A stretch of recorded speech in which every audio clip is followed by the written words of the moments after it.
Do you ever count carbs and then 2 hours later, your blood sugar is just garbage? You followed the label, you did what you were told, and it still didn't work. Yeah, me too. And this video actually came from one of your comments. Someone asked for real examples of how to count carbs properly.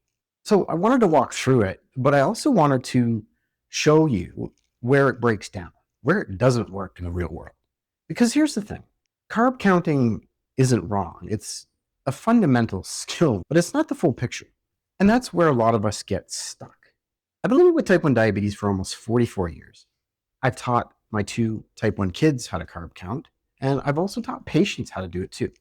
It's kind of like walking up to a carnival booth at a fair.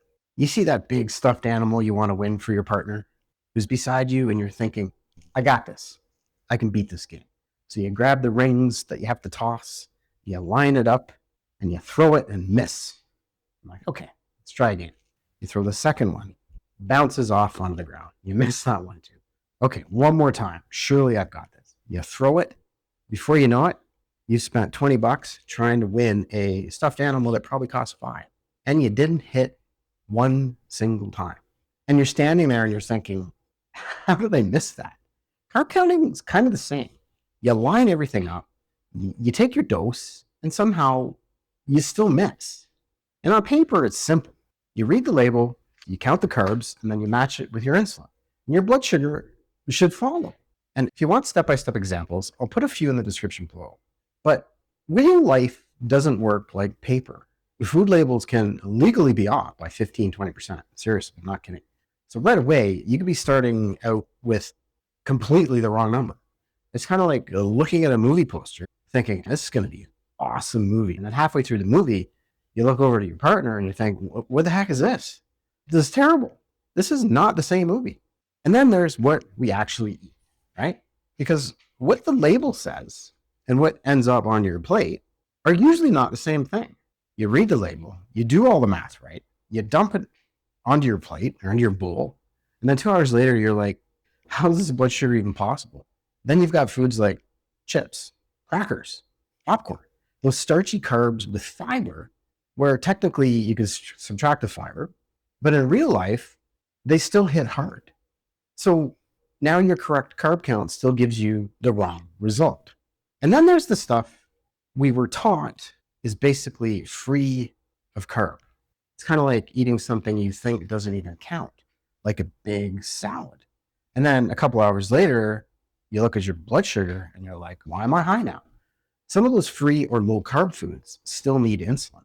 Then add real life, no food labels. We're talking restaurants where you're looking at the plate, taking a complete roll of dice and a gamble.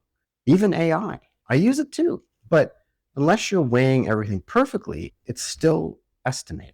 So now you've got labels that can be off, portions that drift, and foods that behave differently. And you're trying to match all of that with one number. Now, no wonder it feels like you're missing. Carb counting isn't useless, but it's not exact math. It's a starting point. What actually makes the difference over time is learning patterns, how certain foods hit you, what throws you off, what works for you. Because once you start seeing those patterns, this whole diabetes thing stops feeling so damn random. So next time your number doesn't match, don't just ask, did I count carbs wrong? Ask, was the portion off? Did this food hit differently? Are there hidden sauces? What am I missing here? View it with curiosity, because the goal isn't to get carb counting perfect. It's to get close enough and then adjust based on what actually happens. That's how you actually start proving this over time. And if this is the kind of stuff that actually helps you make sense of your numbers, hit that like button. That's how I know to make more videos like this. And I'm actually curious, what's one food you count properly, but it still spikes every single time? Drop it in the comments. So yeah, carb counting matters, but it's not the whole story. There's one thing I haven't even talked about here. Something I learned recently about foods like popcorn, where the label says one thing, but your blood sugar does something completely different. And once you see it, it changes how you count carbs for those foods. If you want to understand that, watch this video next.